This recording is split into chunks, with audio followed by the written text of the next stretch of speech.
Bien, voy a hablar sobre la participación de los laicos en la misión de la Iglesia. La charla la he dividido en 6 puntos. Primero, sobre quiénes son los laicos.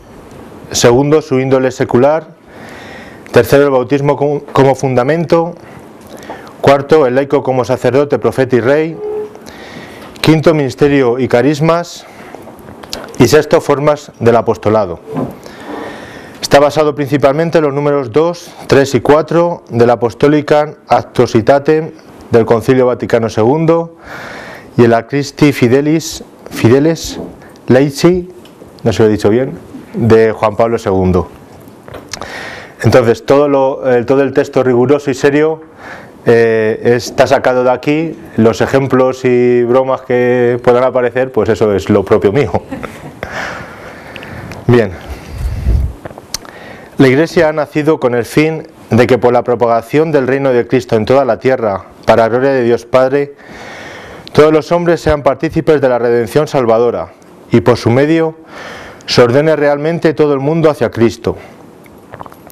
Toda la actividad del cuerpo místico dirigida a este fin se llama apostolado, que ejerce la Iglesia por todos sus miembros, por todos, y de diversas maneras, porque la vocación cristiana, por su misma naturaleza, es también vocación al apostolado.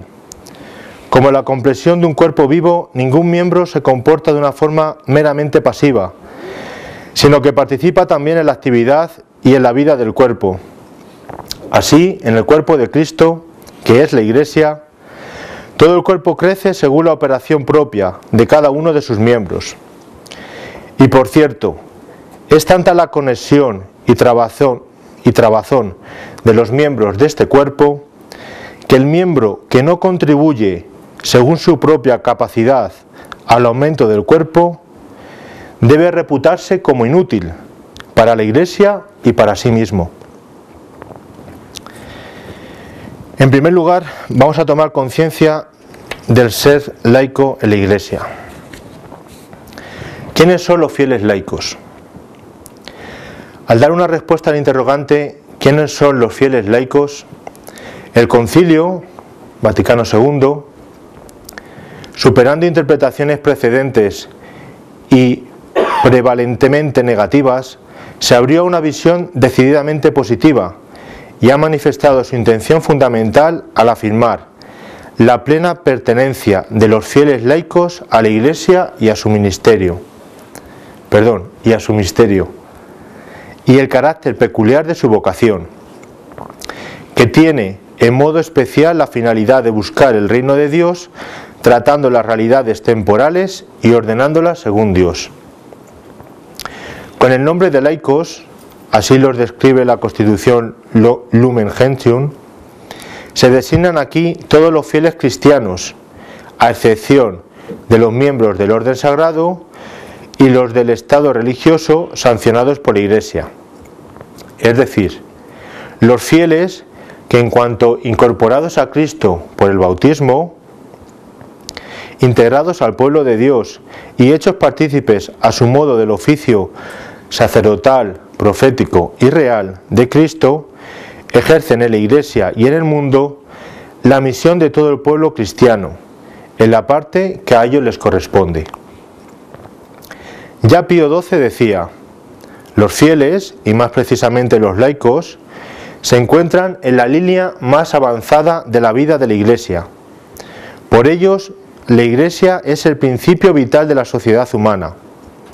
Por tanto, ellos especialmente, deben tener conciencia cada vez más clara, no sólo de pertenecer a la Iglesia, sino de ser la Iglesia, es decir, la comunidad de los fieles sobre la tierra bajo la guía del jefe común, el Papa, y de los obispos en comunión con él.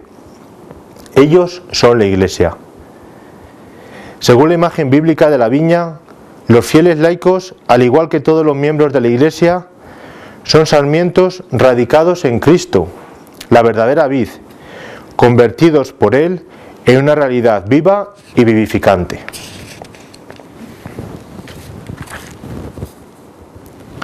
Punto segundo, su índole secular. En realidad, ejercen el apostolado con su trabajo para la evangelización y santificación de los hombres, y para la función y el desempeño de los negocios temporales, llevado a cabo con espíritu evangélico, de forma que su laboriosidad en este aspecto sea un claro testimonio de Cristo y sirva para la salvación de los hombres. Pero siendo propio del estado de los laicos el vivir en medio del mundo y de los negocios temporales, ellos son llamados por Dios para que, fervientes en el espíritu cristiano, ejerzan su apostolado en el mundo a manera de fermento. Lo que distingue al laico es este índole secular. La novedad cristiana es el fundamento y el título de la igualdad de todos los bautizados en Cristo, de todos los miembros del pueblo de Dios. Común es la dignidad de los miembros por su regeneración en Cristo. Común la gracia de hijos. Común la vocación a la perfección. Una sola salvación, una sola esperanza e indivisa caridad. En razón de la común dignidad bautismal, de la que hablaremos después, el fiel laico es corresponsable, junto con los ministros ordenados y con los religiosos y las religiosas, de la misión de la Iglesia. Pero la común dignidad bautismal asume en el fiel laico una modalidad que lo distingue, sin separarlo, del presbítero, del religioso y de la religiosa. El Concilio Vaticano II ha señalado esta modalidad en el índole secular. El carácter secular es propio y peculiar de los laicos. Precisamente para poder captar completa, adecuada y específicamente la condición eclesial del fiel laico, es necesario profundizar el alcance teológico del concepto de la índole secular a la luz del designio salvífico de Dios y del misterio de la Iglesia. Como decía Pablo VI, la Iglesia tiene una auténtica dimensión secular, inherente a su íntima naturaleza y a su misión, que hunde su raíz en el misterio del Verbo encarnado y se realiza de formas diversas en todos sus miembros. La Iglesia, en efecto, vive en el mundo, aunque no es del mundo, y es enviada a continuar la obra redentora de Jesucristo, la cual, al mismo tiempo que mira de suyo a la salvación de los hombres, abarca también la restauración de todo el orden temporal. En realidad, el concilio describe la condición secular de los fieles laicos, indicándola primero como el lugar en el que les es dirigida la llamada de Dios. Así son llamados por Dios. Se trata de un lugar que viene presentado en términos dinámicos. Los fieles laicos viven en el mundo, esto es, implicados en todas y cada una de las ocupaciones y trabajos del mundo y en las condiciones ordinarias de la vida familiar y social, de la que su existencia se encuentra como entretejida. Ellos son personas que viven la vida normal en el mundo, estudian, trabajan, entablan relaciones de amistad, sociales, profesionales, culturales. El concilio considera su condición no como un dato exterior y ambiental, sino como una realidad destinada a obtener en Jesucristo la plenitud de su significado. Es más, afirma que el mismo Verbo encarnado quiso participar de la convivencia humana, santificó los vínculos humanos, en primer lugar los familiares, donde tienen su origen las relaciones sociales, sometiéndose voluntariamente a las leyes de su patria. Quiso llevar la vida de un trabajador de su tiempo y de su región. Recordemos que Cristo estuvo viviendo 30 años con sus padres antes de comenzar su predicación.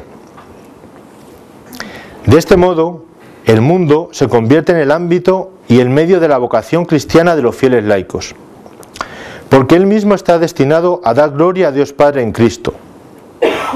El concilio puede indicar entonces cuál es el sentido propio y peculiar de la vocación divina dirigida a los fieles laicos. No han sido llamados a abandonar el lugar que ocupan en el mundo. El bautismo no los quita del mundo, tal como lo señala el apóstol San Pablo. Hermanos, permanezca cada cual ante Dios en la condición en que se encontraba cuando fue llamado. Cuando fue llamado al bautismo.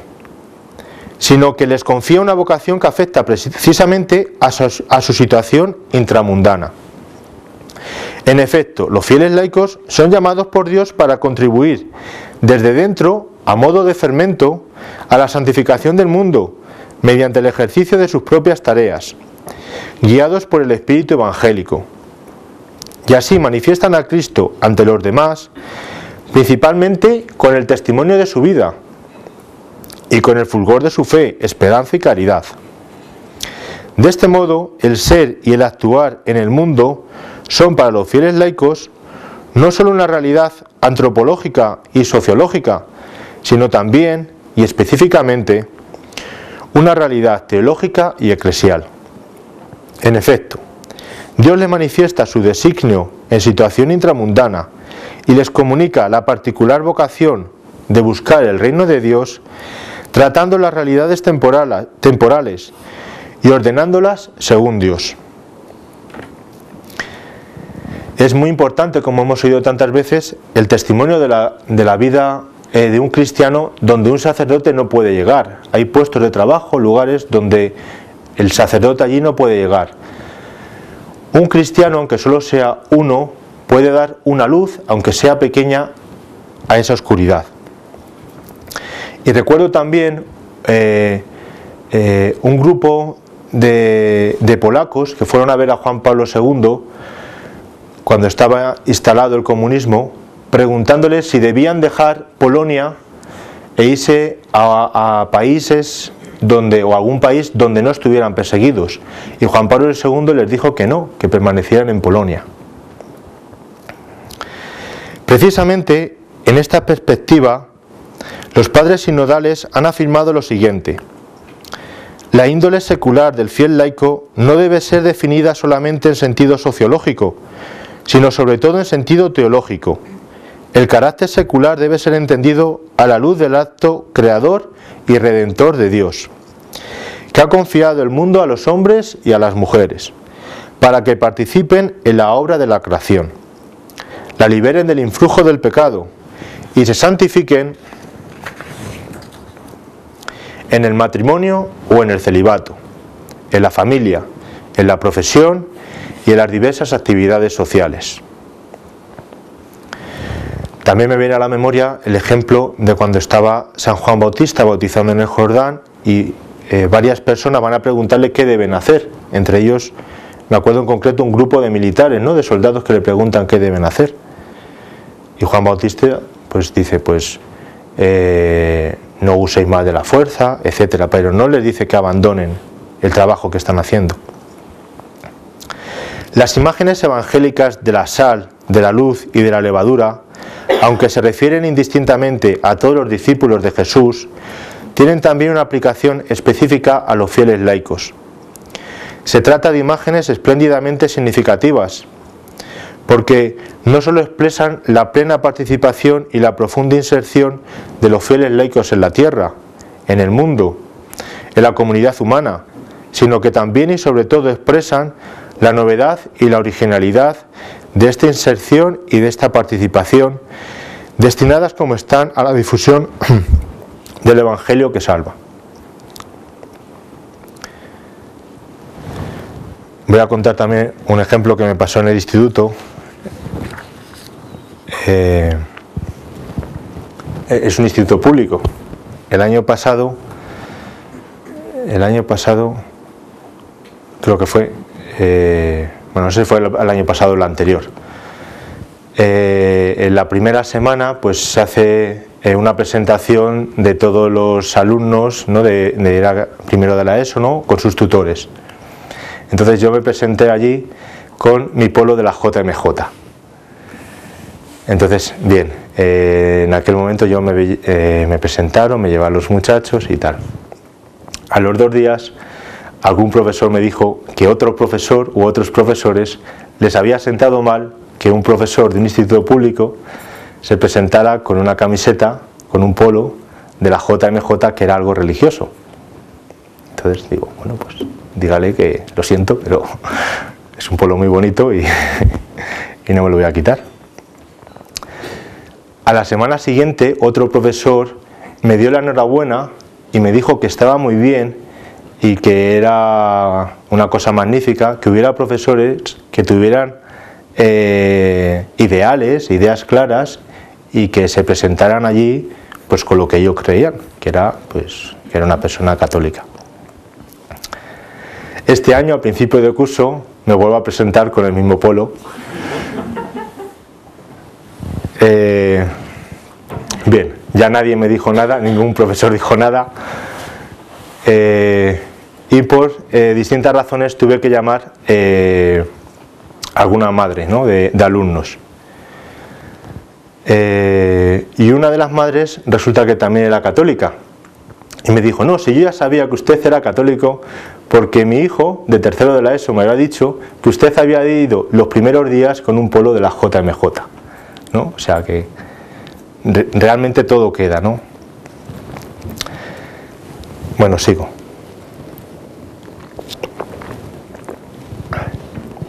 Tercer punto, el bautismo como fundamento.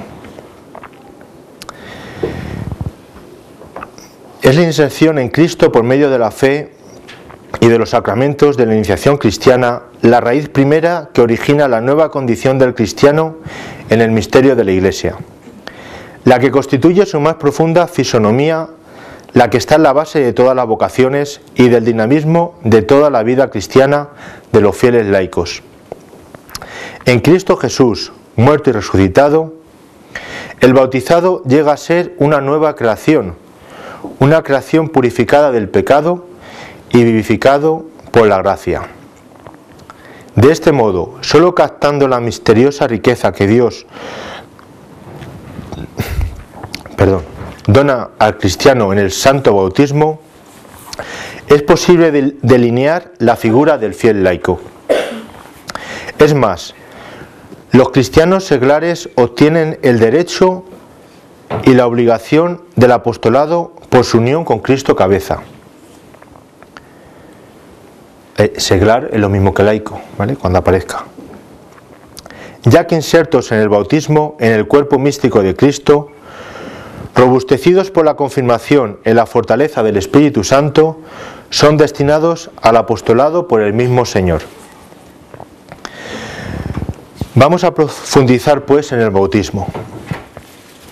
No es exagerado decir que toda la existencia del fiel laico tiene como objetivo el llevarlo a conocer la radical novedad cristiana que deriva del bautismo, sacramento de la fe, con el fin de que pueda vivir sus compromisos bautismales según la vocación que ha recibido de Dios. Para describir la figura del fiel laico, consideremos ahora, de modo directo y explícito, entre otros, estos tres aspectos fundamentales. Primero, el bautismo nos regenera a la vida de los hijos de Dios.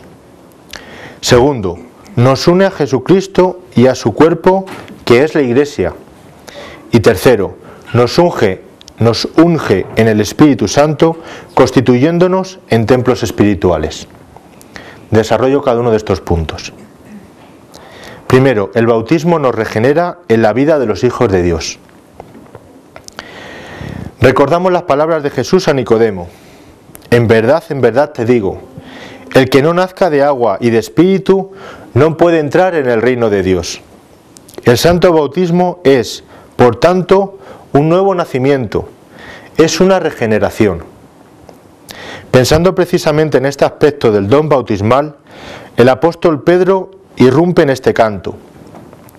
Bendito sea el Dios y Padre de nuestro Señor Jesucristo, quien, por su gran misericordia, nos ha regenerado, mediante la resurrección de Jesucristo de entre los muertos, para una esperanza viva, para una herencia que no se corrompe, no se mancha y no se marchita. Y designa a los cristianos como aquellos que no han sido reengendrados de un germen corruptible, sino incorruptible, por medio de la palabra de Dios, viva y permanente. Por el santo bautismo somos hechos hijos de Dios en su unigénito Hijo, Cristo Jesús. Al salir de las aguas de la sagrada fuente, cada cristiano vuelve a escuchar la voz que un día fue oída a orillas del río Jordán. Tú eres mi Hijo amado, en ti me complazco. Y entiende que ha sido asociado al Hijo predilecto, llegando a ser hijo adoptivo y hermano de Cristo. Se cumple así en la historia de cada uno el eterno designio del Padre. A los que de antemano conoció, también los predestinó a reproducir la imagen de su Hijo, para que Él fuera el primogénito entre muchos hermanos.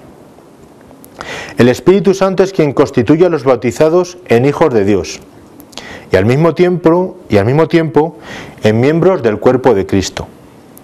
Lo recuerda Pablo a los cristianos de Corinto: en un solo espíritu hemos sido todos bautizados, para no formar más que un cuerpo. De modo tal que el apóstol puede decir a los fieles laicos: ahora bien, vosotros sois el cuerpo de Cristo, y sus miembros, cada uno por su parte. Y otra: la prueba de que sois hijos es que Dios ha enviado a nuestros corazones el Espíritu de su Hijo. Segundo punto sobre el bautismo. Nos une a Jesucristo y a su cuerpo, que es la Iglesia. Regenerados como hijos en el Hijo, los bautizados son inseparablemente miembros de Cristo y miembros del cuerpo de la Iglesia, como enseña el Concilio de Florencia. El bautismo significa y produce una incorporación mística pero real al cuerpo crucificado y glorioso de Jesús. Mediante este sacramento, Jesús une al bautizado con su muerte para unirlo a su resurrección. Despoja del hombre viejo y lo reviste del hombre nuevo, es decir, de sí mismo. Todos los que habéis sido bautizados en Cristo, proclama el apóstol Pablo, os habéis revestido de Cristo. De ello resulta que nosotros, siendo muchos, no formamos más que un solo cuerpo en Cristo. Volvemos a encontrar en las palabras de Pablo el eco fiel de las enseñanzas del mismo Jesús, que nos ha revelado la misteriosa unidad de sus discípulos con Él y entre sí, presentándola como imagen y prolongación de aquella arcana comunión que liga el Padre al Hijo y el Hijo al Padre, en el vínculo amoroso del Espíritu. Es la misma unidad de la que habla Jesús con la imagen de la vid y de los sarmientos. Yo soy la vid, vosotros los sarmientos. Imagen que da luz no solo para comprender la profunda intimidad de los discípulos con Jesús, sino también la comunión vital de los discípulos entre sí. Todos son sarmientos de la única vid. Y por último, tercer punto sobre el bautismo. Nos unge con el Espíritu Santo, constituyéndonos en templo del Espíritu Santo. Con otra imagen, aquella del edificio, el apóstol Pedro define a los bautizados como piedras vivas, cimentadas en Cristo, la piedra angular, y destinadas a la construcción de un edificio espiritual. La imagen nos introduce en otro aspecto de la novedad bautismal, que el Concilio Vaticano II presentaba de este modo. Por la regeneración y la unción del Espíritu Santo, los bautizados son consagrados como casa espiritual.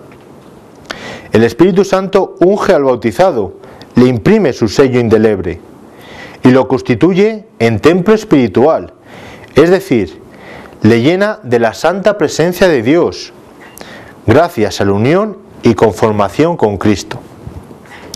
Con esta unción espiritual, el cristiano puede, a su modo, repetir las palabras de Jesús: el Espíritu del Señor está sobre mí, por lo cual me ha ungido para evangelizar a los pobres, me ha enviado a proclamar la liberación a los cautivos y la vista a los ciegos, a poner en libertad a los oprimidos y a proclamar el año de gracia del Señor.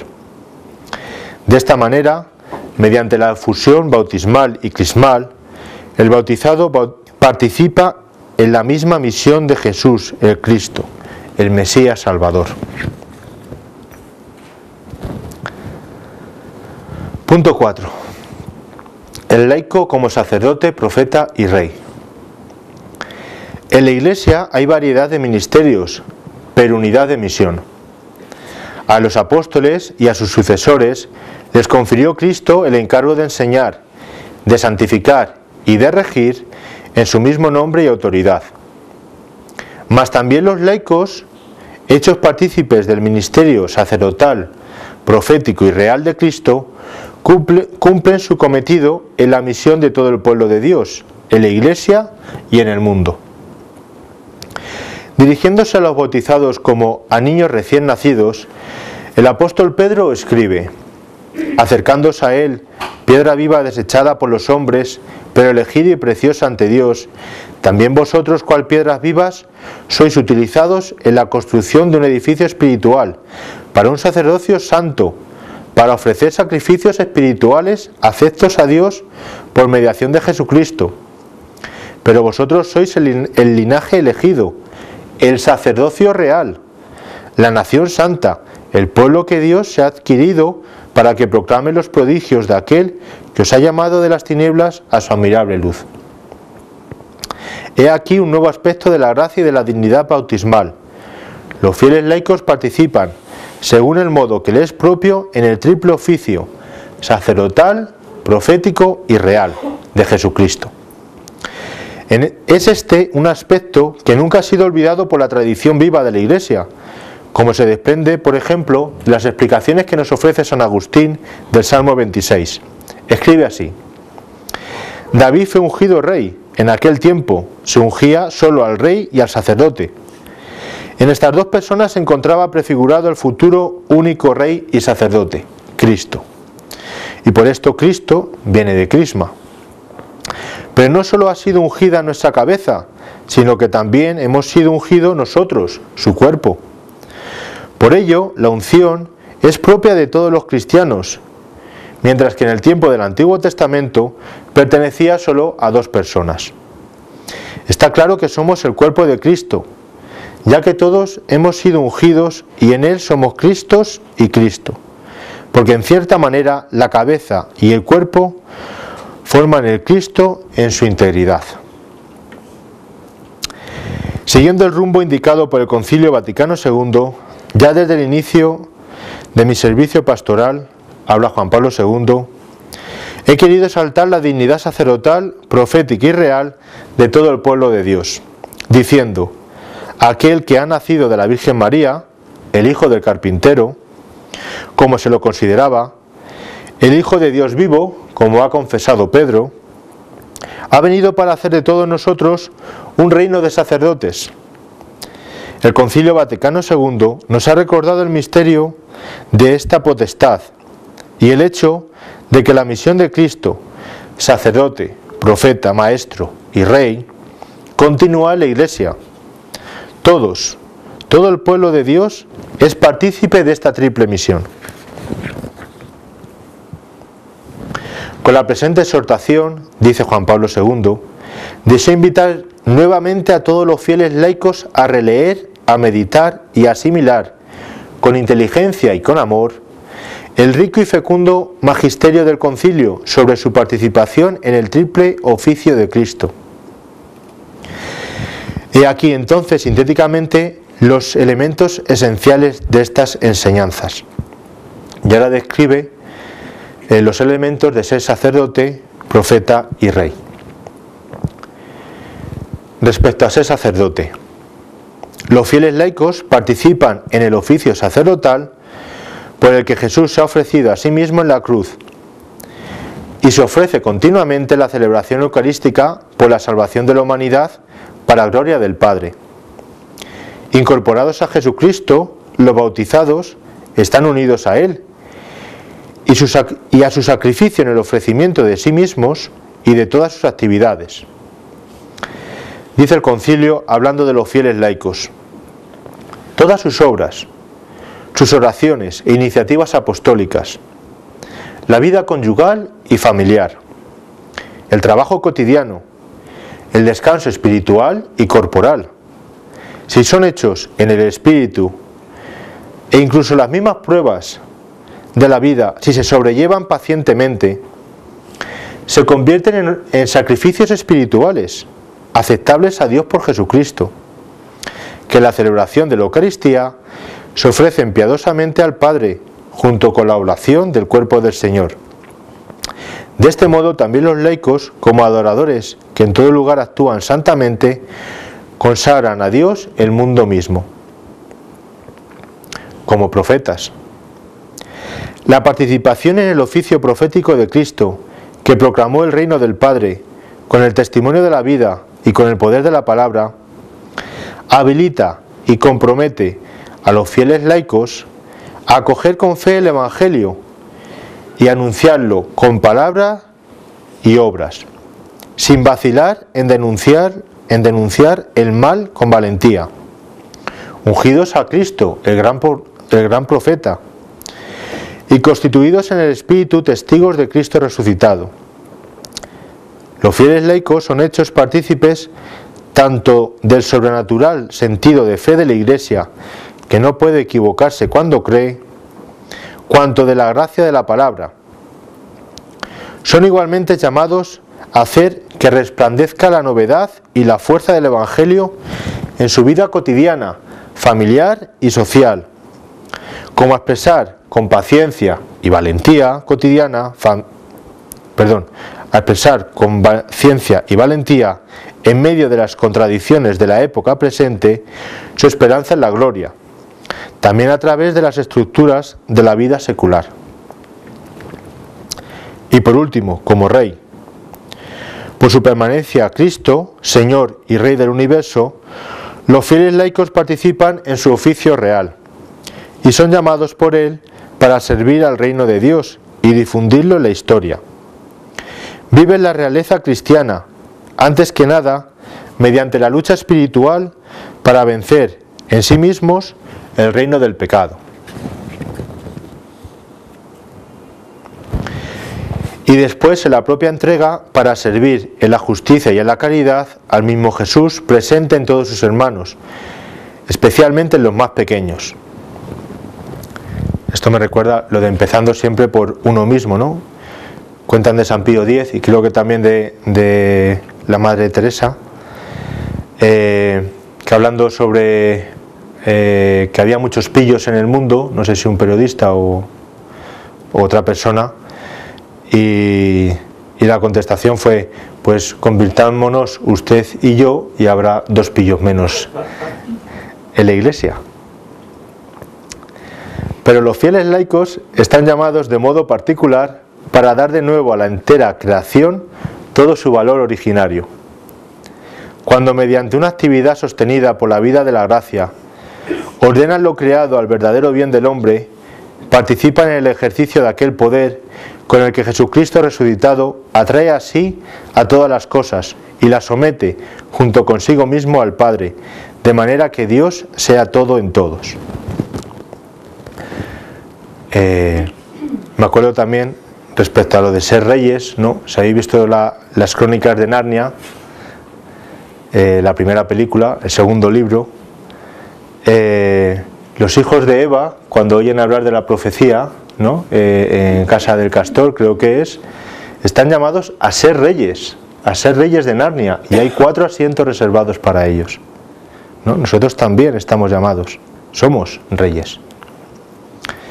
La participación de los fieles laicos en el triple oficio de Cristo sacerdote, profeta y rey tiene su raíz primera en la unción del bautismo, que ya hemos dicho antes, su desarrollo en la confirmación y su cumplimiento y dinámica sustentación en la Eucaristía. Se trata de una participación donada a cada uno de los fieles laicos individualmente, pero les es dada en cuanto que forman parte del único cuerpo del Señor. En efecto, Jesús enriquece con sus dones a la misma Iglesia en cuanto que es su cuerpo y su esposa. De este modo, cada fiel participa en el triple oficio de Cristo porque es miembro de la Iglesia, tal como enseña claramente el apóstol Pedro, el cual define a los bautizados como el linaje elegido, el sacerdocio real, la nación santa, el pueblo que Dios se ha adquirido, como he dicho al principio. Precisamente porque deriva de la comunión eclesial, la participación de los fieles laicos en el triple oficio de Cristo exige ser vivida y actuada en la comunión y para acrecentar esta comunión.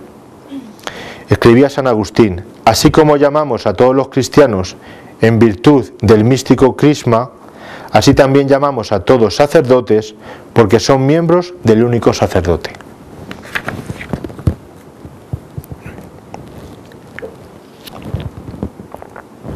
¿Hasta qué hora hay? Sí, hemos empezado un poquito más tarde la merienda, ¿no? El descanso sería 20 minutos más o menos, tienes 20 minutos. ¿Aguantáis? Sí, qué remedio. Punto quinto: ministerio y carismas. Pero los laicos tienen su propio campo específico y su modo propio de ejercer su apostolado, porque el Espíritu Santo, que produce la santificación del pueblo de Dios por el ministerio y por los sacramentos, concede también dones peculiares a los fieles, distribuyéndolos a cada uno según quiere el Espíritu Santo, para que cada uno, según la gracia recibida, poniéndola al servicio de los otros, sean también ellos administradores de la multiforme gracia de Dios, para edificación de todo el cuerpo en la caridad. De la recepción de estos carismas, incluso de los más sencillos, procede a cada uno de los creyentes el derecho y la obligación de ejercitarlos para bien de los hombres y edificación de la Iglesia, ya en la Iglesia misma, ya en el mundo, en la libertad del Espíritu Santo que sopla donde quiere, y al mismo tiempo en unión con los hermanos en Cristo, sobre todo con sus pastores, a quien pertenece juzgar su genuina naturaleza y su debida aplicación, no por cierto para que apaguen el espíritu, sino con el fin de que todo lo prueben y retengan lo que es bueno. Pero repito, derecho y obligación de ejercitarlos, ¿vale? Recordemos la parábola de los talentos. Sobre los ministerios. El Concilio Vaticano II presenta los ministerios y los carismas como dones del Espíritu Santo para la edificación del cuerpo de Cristo y para el cumplimiento de su misión salvadora en el mundo. La Iglesia, en efecto, es dirigida y guiada por el Espíritu, que generosamente distribuye diversos dones jerárquicos y carismáticos entre los bautizados, llamándolos a ser, cada uno a su modo, activos y corresponsables. Consideremos ahora los ministerios y los carismas con directa referencia a los fieles laicos y a su participación en la vida de la Iglesia Comunión. Los ministerios, oficios y funciones. Los ministerios presentes y operantes en la Iglesia, si bien con modalidades diversas, son todos una participación en el ministerio de Jesucristo, el buen pastor que da la vida por sus ovejas, el siervo humilde y totalmente sacrificado por la salvación de todos. Pablo es completamente claro al hablar de la constitución ministerial de las iglesias apostólicas. En la primera carta a los Corintios escribe: a algunos Dios los ha puesto en la Iglesia en primer lugar como apóstoles, en segundo lugar como profetas, en tercer lugar como maestros, etc. En la carta a los Efesios leemos: a cada uno de nosotros nos ha sido dada la gracia según la medida del don de Cristo. Es Él quien, por una parte, ha dado a los apóstoles, por otra a los profetas, los evangelistas, los pastores, los maestros, y podríamos añadir pues médicos, arquitectos, periodistas, enfermeras, políticos, etc. Para hacer idóneos los hermanos para la realización del ministerio, con el fin de edificar el cuerpo de Cristo, hasta que lleguemos todos a la unidad de la fe y del conocimiento del Hijo de Dios, al estado de hombre perfecto, según la medida que corresponde a la plena madurez de Cristo. Como resulta de estos y de otros textos del Nuevo Testamento, son múltiples y diversos los ministerios, como también los dones y las tareas eclesiales. Es decir, repito, a cada uno pues Dios le da unos dones que debe hacer fructificar. Hay ministerios que derivan del sacramento del orden, pero la misión salvífica de la Iglesia en el mundo es llevada a cabo no solo por los ministros, sino también por todos los fieles laicos. En efecto, estos, en virtud de su condición bautismal y de su específica vocación, participan en el oficio sacerdotal, profético y real de Jesucristo, como ya hemos dicho, cada uno en su propia medida. Los pastores, por tanto, han de reconocer y promover los ministerios, oficios y funciones de los fieles laicos que tienen su fundamento sacramental en el bautismo y en la confirmación, y para muchos de ellos, además, en el matrimonio. Después, cuando la necesidad o la utilidad de la Iglesia lo exija, los pastores, según las normas establecidas por el derecho universal, pueden confiar a los fieles laicos algunas tareas, que si bien están conectadas a su propio ministerio de pastores, no exigen, sin embargo, el carácter del orden.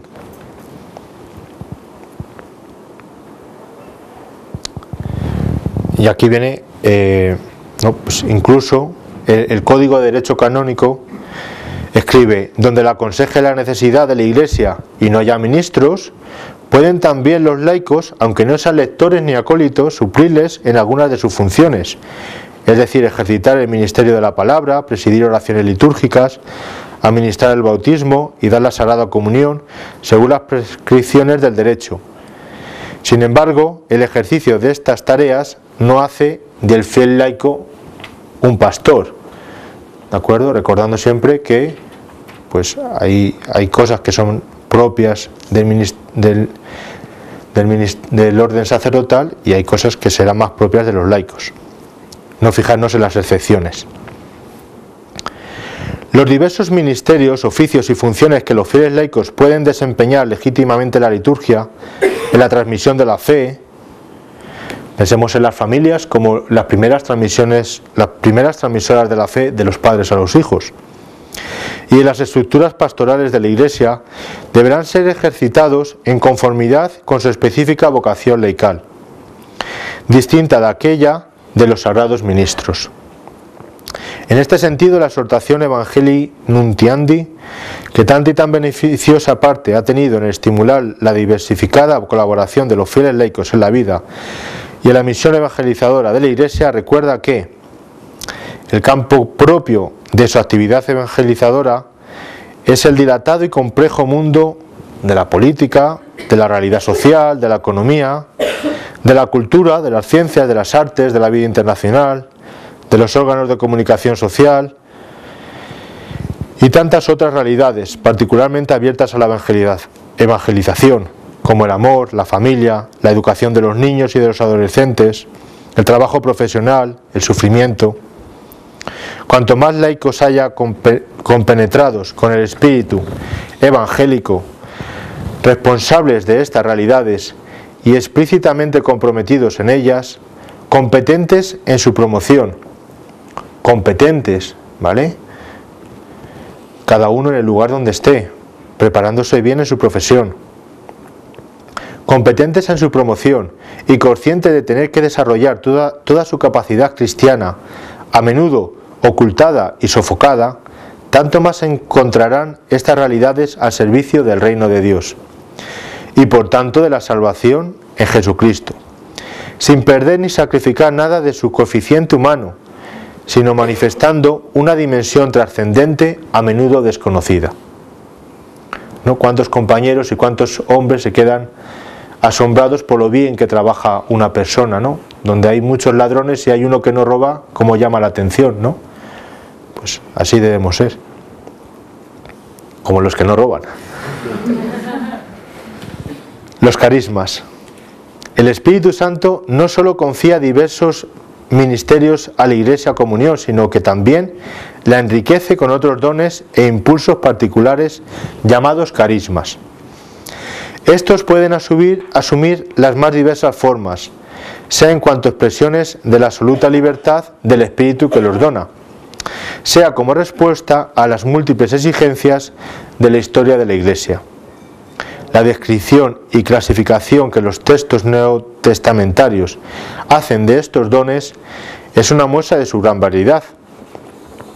A cada cual se le otorga la manifestación del Espíritu para la utilidad común, dice San Pablo, porque a uno le es dada por el Espíritu palabra de sabiduría, a otro palabra de ciencia, por medio del mismo Espíritu, a otro fe, a otro carisma de curaciones, a otro poder de milagros, a otro don de profecía, o de discernir los espíritus, o diversidad de lenguas, o finalmente el don de interpretarlas.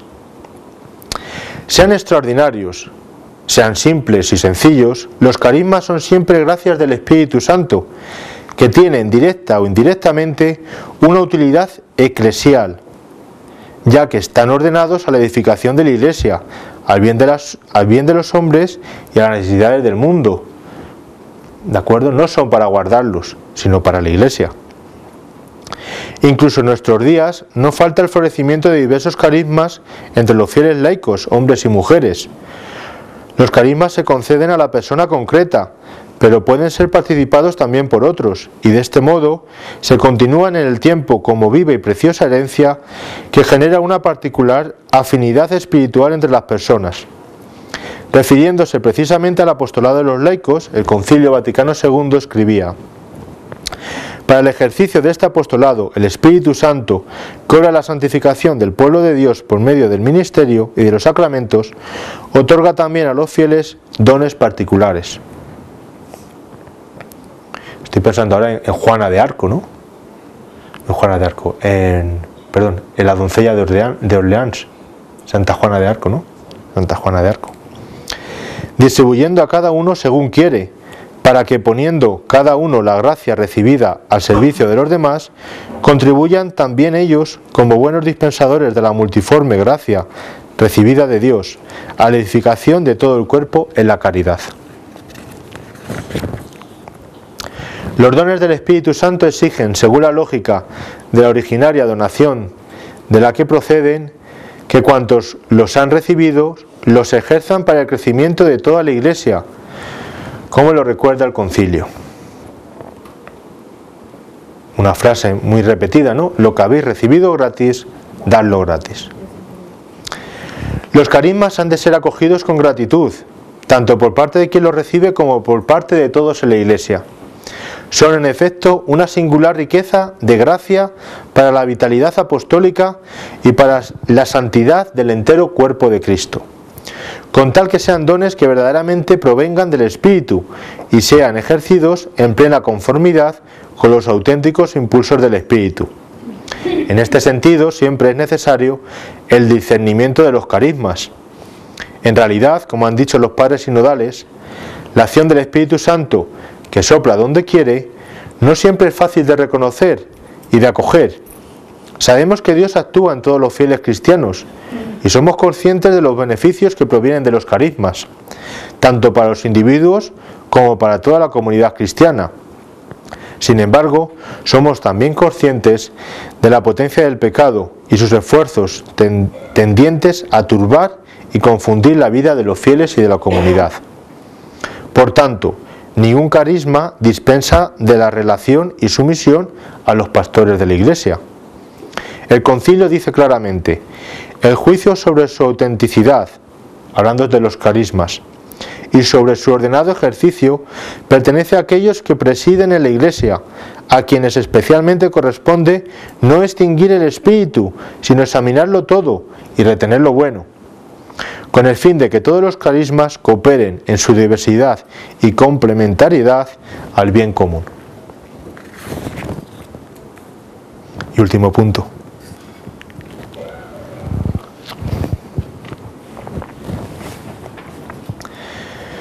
Punto sexto. Formas del apostolado. Los laicos pueden ejercitar su labor de apostolado o como individuos o reunidos en diversas comunidades o asociaciones. Primero, sobre el apostolado individual, importancia y multiplicidad. El apostolado que se desarrolla individualmente y que fluye con abundancia de la fuente de la vida verdaderamente cristiana, como se suele decir, se habla de lo que se tiene dentro, es el principio y fundamento de todo apostolado seglar, incluso el asociado, y nada puede sustituirle. Todos los laicos, de cualquier condición que sean, son llamados y obligados a este apostolado, útil y siempre en todas partes. Y en algunas circunstancias, el único apto y posible, aunque no tengan ocasión o posibilidad para cooperar en asociaciones. Hay muchas formas de apostolado con que los laicos edifican a la Iglesia y santifican al mundo, animándolo en Cristo. La forma peculiar es el apostolado individual y al mismo tiempo signo muy en consonancia con nuestros tiempos y que manifiesta a Cristo viviente en sus fieles. Es el testimonio de toda la vida seglar, que fluye de la fe, de la esperanza y de la caridad. Con el apostolado de la palabra, enteramente necesario en algunas circunstancias, anuncian los laicos a Cristo, explican su doctrina. De ahí también la necesidad de la formación, para poder explicar. La difunden cada uno según su condición y saber, y la profesan fielmente. Porque al final la palabra convence, pero el ejemplo arrastra. Cooperando además como ciudadanos de este mundo en lo que se refiere a la ordenación y dirección del orden temporal, conviene que los laicos busquen a la luz de la fe motivos más elevados de obrar en la vida familiar, profesional y social, y los manifiesten a los otros oportunamente, conscientes de que con ello se hacen cooperadores de Dios Creador, Redentor y Santificador, y de lo que glorifican. Es decir, siempre que se pueda, rectitud de intención, ¿no? Ordenarlo todo hacia Dios. Por fin, vivifiquen los laicos su vida con la caridad y manifiéstenla en las obras como mejor puedan. Piensen todos que con el culto público y la oración, con la penitencia y con la libre aceptación de los trabajos y calamidades de la vida, por la que se asemejan a Cristo paciente, pueden llegar a todos los hombres y ayudar a la salvación de todo el mundo. El apostolado individual en determinadas circunstancias. Este apostolado individual urge con gran apremio en aquellas regiones en que la persecución desencadenada impide gravemente la libertad de la Iglesia. Los laicos, supliendo en cuanto pueden a los sacerdotes en estas circunstancias difíciles, exponiendo su propia libertad y en ocasiones su vida, enseñan a los que están junto a sí la doctrina cristiana, los instruyen en la vida religiosa y en el pensamiento católico y los inducen a la frecuente recepción de los sacramentos y a las prácticas de piedad, sobre todo eucarística, pero también confesión, ¿no? Qué bueno es si pudiéramos aquel compañero que tenemos en el trabajo, pues animarle a que se confesara. El Sacrosanto Concilio, al tiempo que da de todo corazón gracias a Dios, que no deja de suscitar laicos de fortaleza heroica en medio de las persecuciones, aun en nuestros días, los abraza con afecto paterno y con gratitud. El apostolado individual tiene un campo propio en las regiones en que los católicos son pocos y están dispersos. Allí los laicos, que solamente ejercen el apostolado individual por las causas dichas o por motivos especialmente surgidos por la propia labor profesional, se reúnen a dialogar oportunamente en pequeños grupos, sin forma alguna estrictamente dicha de institución o de organización, muchas veces porque no se puede, de forma que aparezca siempre delante de los otros el signo de la comunidad de la Iglesia, como verdadero testimonio de amor. De este modo, ayudándose unos a otros espiritualmente por la amistad y la comunicación de experiencias, se preparan para superar las desventajas de una vida y de un trabajo demasiado aislado y para producir mayores frutos en el apostolado. Importancia de las formas asociadas. Como los cristianos son llamados a ejercitar el apostolado individual en diversas circunstancias de la vida, No olviden, sin embargo, que el hombre es social por naturaleza, y agrada a Dios el que los creyentes en Cristo se reúnan en pueblo de Dios y en cuerpo. Por consiguiente, el apostolado asociado de los fieles responde muy bien a las exigencias humanas y cristianas, siendo al mismo tiempo expresión de la comunión y de la unidad de la Iglesia en Cristo. Que dijo Cristo: pues donde estén 2 o 3 congregados en mi nombre, allí estoy yo en medio de ellos. Aquí también. Por tanto, los fieles han de ejercer su apostolado tendiendo a su mismo fin. Sean apóstoles lo mismo en sus comunidades familiares que las parroquias y en las diócesis, que manifiestan el carácter comunitario del apostolado, y en los grupos espontáneos en que ellos se congreguen. El apostolado asociado es también muy importante porque muchas veces exhibe que se lleve a cabo en una acción común o en las comunidades de la Iglesia o en los diversos ambientes. Las asociaciones erigidas para los actos comunes del apostolado apoyan a sus miembros y los forman para el apostolado, y organizan y regulan convenientemente su obra apostólica, de forma que son de esperar frutos muchos más abundantes que si cada uno trabaja separadamente. Pero en las circunstancias presentes es en absoluto necesario que en el ámbito de la cooperación de los seglares se robustezca la forma asociada y organizada del apostolado, puesto que solamente la estrecha unión de las fuerzas puede conseguir todos los fines del apostolado moderno y proteger eficazmente sus bienes, en lo cual interesa sobremanera que tal apostolado llegue hasta las inteligencias comunes y las condiciones sociales de aquellos a quienes se dirige. De otra suerte resultaría muchas veces ineficaces ante la presión de la opinión pública y de las instituciones. Variedad de formas del apostolado asociado. Las asociaciones del apostolado son muy variadas. Unas se proponen el fin general apostólico de la Iglesia. Otras buscan de un modo especial los fines de evangelización y de santificación.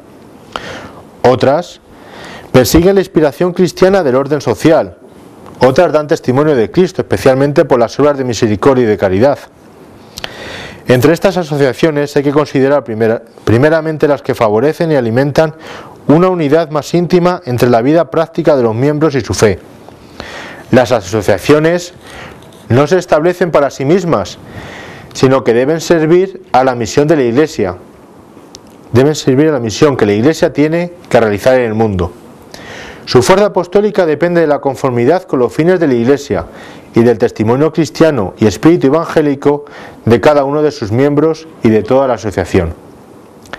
El cometido universal de la misión de la Iglesia, considerando un tiempo el progreso de los institutos y el avance arrollador de la sociedad actual, exige que las obras apostólicas de los católicos perfeccionen más y más las formas asociadas en el campo internacional. Las organizaciones internacionales conseguirán mejor su fin si los grupos que en ellas se juntan y sus miembros se unen a ellas más estrechamente.